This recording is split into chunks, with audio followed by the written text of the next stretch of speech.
بسم اللہ الرحمن الرحیم صلی اللہ علیہ محمد۔ تمام دیکھنے اور سننے والوں کو نہید احمد جلانی کا سلام۔ ناظرین، آپ کو جلانی جی یوٹیوب چینل پر خوش آمدید۔ اللہ عز و جل سے دعا ہے اللہ عز و جل آپ کو جہاں بھی رکھے، اپنے اہل خانہ سمیت بخیریت رکھے، خوش بھی رکھے اور محفوظ بھی۔ ناظرین کرام، اپنی گفتگو کا آغاز کرنے سے پہلے تمام خواتین و حضرات سے یہ گزارش ہے جو ہمارے چینل پہ بھی نئے ہیں وہ ہمارا چینل سبسکرائب فرما لیں تاکہ روزانہ آپ تک ہماری نئی ویڈیوز آسانی کے ساتھ پہنچ سکیں۔ بلا تاخیر اپنی گفتگو کا آغاز کرتا ہوں۔ 3 بڑوں کے خلاف ریفرنس تیار اور تحریک انصاف پر پابندی کا فیصلہ ہو گیا، اور پاکستان میں سوشل میڈیا سلو، ان تمام ایشوز پہ میں نے بات کرنی ہے۔ ناظرین اکرام، سب سے پہلے بات کرتے ہیں کہ پاکستان میں انٹرنیٹ کی سپیڈ 9 محرم سے لے کر آج تک، ابھی تک جب میں یہ ویڈیو ریکارڈ کروا رہا ہوں، ایسی سلو ہے کہ آپ ویڈیو اپلوڈ کرنا تو دور کی بات ہے، اگر کوئی وائس میسج واٹس ایپ پہ بھی سینڈ کرتے ہیں تو وہ بھی ڈاؤن لوڈ نہیں ہوتا، اگلے تک پہنچتا ہی نہیں۔ اور جب کوئی کسی قسم کی فوٹو بھی آپ سینڈ کرتے ہیں تو وہ بھی ڈاؤن لوڈ نہیں ہوتی، سینڈ نہیں ہوتی۔ اور فیس بک کھول کر آپ دیکھ لیں، کچھ بھی چلتا نظر نہیں آتا، اور لوگ فون پہ کالیں کر کے ایک دوسرے کو پوچھتے ہیں تیری فیس بک چلتی بھی ہے؟ کوئی نہیں۔ وہ آندہ نہیں، میری تو کوئی نہیں چلتی بھی یار، میری بھی کوئی نہیں چلتی بھی۔ تو اس طرح کی سلو انٹرنیٹ کی سپیڈ کر دی گئی ہے۔ اب اس کے پیچھے وجوہات کیا ہیں یہ تو حکومت ہی بتا سکتی ہے، لیکن جو مجھے لگ رہا ہے وہ یہ ہے کہ حکومت سوشل میڈیا کے سخت خلاف نظر آ رہی ہے۔ وجہ کیا ہے؟ سوشل میڈیا ایسا پلیٹ فارم ہے جو ہر خاص و عام استعمال کرتا ہے۔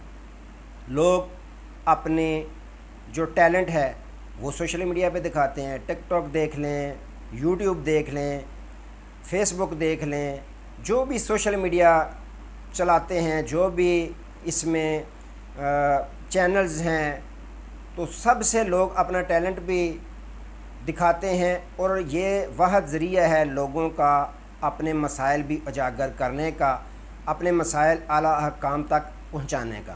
تو یہ ہر خاص و عام استعمال کرتا ہے۔ اور سب سے بڑی یہ بات ہے کہ جب یہ حکومت مہنگائی کا طوفان لے کے آتی ہے، کوئی بھی حکومت ہو، موجودہ ہو، سابقہ ہو، کوئی بھی، تو لوگ پھر اس پہ شور مچاتے ہیں، احتجاج کرتے ہیں کہ یہ ہمیں حکومت کی جانب سے مہنگائی کا تحفہ دیا جا رہا ہے، تو آواز اپنی بلند کرتے دکھائی دیتے ہیں لوگ سوشل میڈیا پر۔ تو لگ یوں رہا ہے کہ حکومت سوشل میڈیا پر پابندی لگانے کا سوچ رہی ہے، وہ چاہتی ہے کہ لوگوں کی آواز بند کر دی جائے۔ جس طرح آپ کو پتہ ہے کہ مختلف چینلز پر پابندی ہے، جو آزادی اظہار رائے کا حق ہے وہ بھی چھینا جا رہا ہے لوگوں سے۔ تو اس کے پیچھے وجوہات یہی لگتی ہیں کہ حکومت نہیں چاہتی کہ سوشل میڈیا لوگ استعمال کریں، یا ہمارے خلاف پوسٹیں شیئر کریں، یا ہمارے خلاف آواز بلند کریں، یا مہنگائی کے خلاف بولیں۔ اس لیے لگ یوں رہا ہے کہ حکومت جو موجودہ ہے وہ اس سوشل میڈیا پر پابندی لگانے کا سوچ رہی ہے کہ کچھ عرصے کے لیے اس کو بین کر دیں پاکستان میں، تو یہی مسئلے کا حل ہے، تبھی پاکستان مسائل سے نکلے گا، پاکستان کے قرضے بھی اتر جائیں گے سوشل میڈیا بند کرنے سے۔ لگ یوں ہی رہا ہے کہ پاکستان کی جو حکومت ہے، ان کے جو مشیران ہیں وہ یہی مشورہ دے رہے ہیں کہ پاکستان کے تمام مسائل کا حل سوشل میڈیا کو بند کرنے میں۔ سوشل میڈیا کو بند کر دیا جائے گا، نہ لوگ چیخیں گے، نہ لوگوں کی آواز بیرون ملک پوری دنیا تک پہنچے گی کہ پاکستان کے حالات کیسے چاہ رہے ہیں۔ تو بہتر یہی ہے کہ اس کو بین کر دیں۔ تو ناظرین اکرام، لگ یوں رہا ہے کہ حکومت یہی سوچ رہی ہے کہ تمام مسائل کا حل سوشل میڈیا کی بندش سے ہے، اس لیے انٹرنیٹ کی سپیڈ پاکستان میں بالکل سلو کر دی گئی ہے، نہ ہی کچھ ڈاؤن لوڈ ہوتا ہے، نہ ہی کچھ شیئر ہوتا ہے۔ تو اللہ تعالیٰ اس حکومت کو عقل سلیم عطا فرمائے کہ یہ مسائل کا حل نہیں جو آپ سوچ رہے ہیں۔ تو اپنی کارکردگی چھپانے کے لیے آپ یہ تو کر سکتے ہیں، لیکن عوام جو ہے وہ تو جانتی ہے، پوری دنیا پھر بھی جانتی ہے آپ کی کارکردگی جو بھی ہے۔ تو ناظرین کرام، ایک طرف یہ ہے، دوسری طرف بات کرتے ہیں کہ یہ حکومت، آپ کو معلوم ہے کہ جیسے ہی پاکستان تحریک انصاف کو مخصوص نشستوں کا quota supreme court of Pakistan کے فل کورٹ نے حکم دیا کہ پاکستان تحریک انصاف کو ان کی مخصوص نشستوں کا کوٹا دیا جائے، اور پاکستان تحریک انصاف کو یہ حکم دیا کہ آپ اپنی فہرستیں 15 دن کے اندر اندر جمع کروائیں۔ اس کے بعد اس حکومت نے یہ سوچ لیا کہ واحد حل یہی ہے کہ پاکستان تحریک انصاف پر پابندی لگا دی جائے۔ جب پابندی لگا دی جائے گی تو پھر مخصوص نشستیں بھی ان کو نہیں دی جائیں گی۔ تو اس کے بعد آپ کو پتہ ہے کہ جو عطا تارڑ صاحب ہیں وزیر اطلاعات، انہوں نے پریس کانفرنس کر دی کہ پاکستان تحریک انصاف پر پابندی لگانے جا رہی ہے حکومت پاکستان۔ اس کے بعد صدر آصف علی زرداری صاحب کے پاس پہنچے جناب محترم وزیر اعظم محمد شہباز شریف صاحب کہ اسی سلسلے میں صلاح مشورہ کریں کہ اس پر پابندی لگا دی جائے۔ تو صدر صاحب نے وقت مانگا مشاورت کا۔ اس کے بعد میں نے کل کے ویلوگ میں بتایا تھا کہ جو حسن مرتضیٰ ہیں انہوں نے کہا کہ ہم اس کے حق میں نہیں کہ پاکستان میں کسی بھی سیاسی جماعت پر پابندی لگا دی جائے۔ تو اب خبریں ناظرین کرام جو گردش کر رہی ہیں، آپ کو معلوم ہے کہ میاں محمد شہباز شریف صاحب نے آج کابینہ کا اجلاس طلب کیا ہوا ہے۔ جب آپ ویڈیو دیکھ رہے ہوں گے ہو سکتا ہے کچھ نہ کچھ کٹی کٹا نکل گیا ہو، لیکن آج جو خبریں چل رہی ہیں کہ خان صاحب کے ساتھ منسوب کی گئی خبر ہے کہ خان صاحب نے تسلیم کر لی ہے کہ انہوں نے حکم دیا تھا، انہوں نے فون کال کی تھی کہ جو جی ایچ کے ہوا ہے اس کے بعد اس کے باہر پرامن دھرنا دیا جائے۔ تو اس بات کو خان صاحب نے تسلیم کر لیا ہے۔ تو مسلم لیگ نون کے محسن شاہ نواز صاحب ہیں، ان کی طرف سے بھی یہ خبر چل رہی تھی ARY نیوز پر کہ دیکھیں جی 9 مئی کا حوالہ جو ہے سانحہ، اس کے گواہ ہمارے پاس موجود ہیں، وہ سارے کا سارا کریڈٹ خان صاحب کو جاتا ہے، اسی خان صاحب بھی ذمہ دار ہیں اس تمام سانحہ کے۔ تو اس کو دیکھیں اور ساتھ دیکھیں جو امیر مقام صاحب ہیں، انہوں نے جو بنو واقعہ ہوا اس میں بھی کہا کہ پاکستان تحریک انصاف کے لوگ اس میں ملوث تھے۔ تو اس طرح کی جو بیان بازی ہے اس سے لگ یوں رہا ہے کہ حکومت نے حتمی فیصلہ کر لیا ہے کہ پاکستان تحریک انصاف پر پابندی لگا دی جائے۔ تو اب سوال یہ ہے کہ کیا پاکستان تحریک انصاف پر اگر آپ پابندی لگا دیں گے تو پاکستان جو اس وقت مسائل پاکستان کے ہیں، کیا وہ سارے کے سارے مسائل کا حل پاکستان تحریک انصاف پر پابندی سے ہو جائے گا؟ کیا پاکستان کے قرضے معاف ہو جائیں گے؟ کیا پاکستان میں جو موجودہ حالات ہیں وہ ٹھیک ہو جائیں گے؟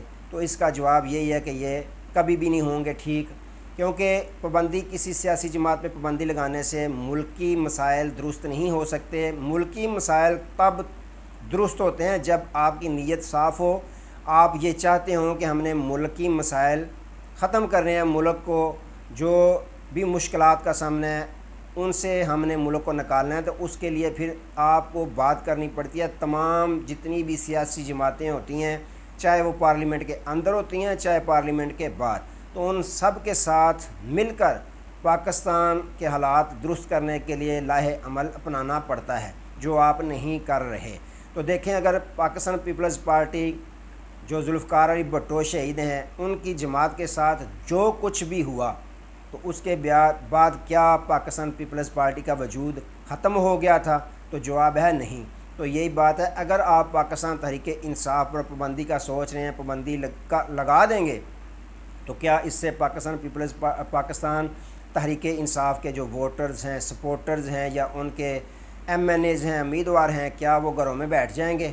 کیا پارٹی تحریک انصاف کا وجود ختم ہو جائے گا؟ تو اس کا جواب ہے کہ بالکل بھی ختم نہیں ہوگا۔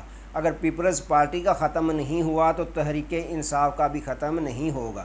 تحریک انصاف کے لوگ ایک نئی پارٹی نئے نام سے جو ہے وہ رجسٹر کروا لیں گے، تو بیانیہ وہی چلے گا خان صاحب کا، پارٹی خان صاحب کی ہے، منشور خان صاحب کا چلے گا، ووٹر خان صاحب کے ساتھ ہیں، ووٹر تحریک انصاف کے ساتھ نہیں، ووٹر پاکستان تحریک انصاف کے جو بانی ہیں سابق وزیر اعظم عمران خان صاحب ان کے ساتھ ہیں۔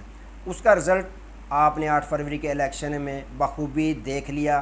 تو یہی رزلٹ ہونا ہے۔ اگر وہ پارٹی نہیں بناتے ہیں ان کے پاس آپشن موجود ہے، پہلی تو بات ہے وہ عدالت میں چلے جائیں گے، آپ کا فیصلہ جو ہے پابندی والا یہ ریورس گیئر لگ جائے گا۔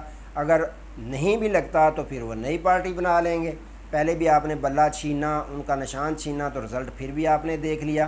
تو یہ کسی بھی مسئلے کا حل نہیں کہ کسی پارٹی کو پابندی لگا دی جائے۔ تو ناظرین کرام، دوسری جانب پاکستان تحریک انصاف کے چیئرمین سابق وزیر اعظم عمران خان صاحب نے بھی اپنے وکلاء سے ملاقات میں یہ فیصلہ کر لیا ہے، یہ اجازت ان کو دے دیا کہ آپ نے جو سپریم کورٹ آف پاکستان میں کمیٹی ہے جو بینچ تشکیل دیتی ہے ان کو درخواست دے دیں کہ ہمارا کوئی بھی کیس ہو یا سنی اتحاد کا کیس ہو، عمران خان صاحب کا ہو، پاکستان تحریک انصاف کا ہو، تو اس بینچ میں قاضی فائز عیسیٰ صاحب کو شامل نہیں کرنا آپ نے۔ اگر وہ شامل آپ نے کیا تو ہم ان پر عدم اعتماد کرتے ہیں، ہمارا کوئی بھی کیس کا حصہ نہ بنے۔ انہوں نے جو قاضی صاحب کی زوجہ محترمہ ہیں ان کے سابقہ ماضی کے بیانات کو بھی ساتھ اٹیچ کیا ہے، وہ بھی درخواست کا حصہ بنائے ہیں، تو انہوں نے عدم اعتماد کا اظہار کر دیا ہے۔ اور پھر انہوں نے کہا ہے کہ اگر پھر بھی قاضی صاحب باز نہیں آتے تو پھر قاضی صاحب، چیف الیکشن کمشنر اور چیف جسٹس اسلام آباد ہائی کورٹ میاں عمر فاروق صاحب، ان تینوں کے خلاف ریفرنس دائر کیا جائے گا، ٹھوس